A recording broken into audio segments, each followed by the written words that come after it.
Hello everyone. This week we are going to be studying the third of our 8 diversity issues, namely the relationship between gender and design. Gender refers to a socially constructed characteristic of women, men, a mix or transfer of the two, or something altogether outside of these constructs. Gender varies from society to society and can be changed. Most people, but not all, are born either male or female, and they are taught the norms and behaviors, including how they should interact with others of the same or opposite sex within households, communities, and workplaces.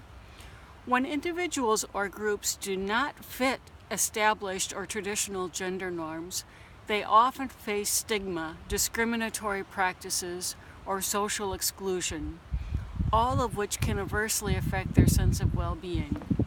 But things are changing. Your generation is undergoing a conceptual shift about the concept of gender. It seems that gender, just like race and ethnicity, is being perceived as more and more blended, especially as we unravel the human genome and see the complexities of our makeup.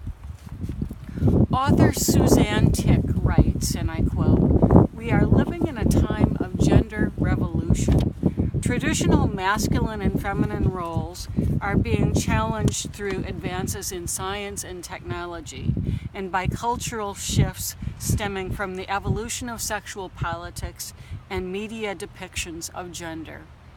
Identity is no longer clearly defined as female or male, but by increasingly visible manifestations of sexuality or lack thereof. Designers who focus on society's issues are well aware of this sea change and are working to understand new concepts of space that are related to gender identity." Tick continues, "Corporations have taken note, and bathrooms have become the focus of this change. Big companies like Google are adopting gender-neutral or unisex bathrooms, in addition to conventional ones, to allow individuals to feel comfortable, safe, and included, and not to have to choose a gender while in the workplace. The increasingly nuanced understanding of gender identity is an essentially human phenomenon, and we need to design for the accumulation of different human beings who are out there by being respectful of individual needs and creating environments in which people can have their own individuality." Okay, now the materials for this week start with a glossary, which gives us the terminology that we need to discuss gender issues in relation to design. Having the vocabulary is the first step to understanding, and this helps us to understand concepts we can't discuss or even think about otherwise. Then we will move on to a not-to-be-missed audio titled Testosterone from one of my favorite series on PBS, This American Life. Now this audio argues that our chemical makeup in large part determines our identity.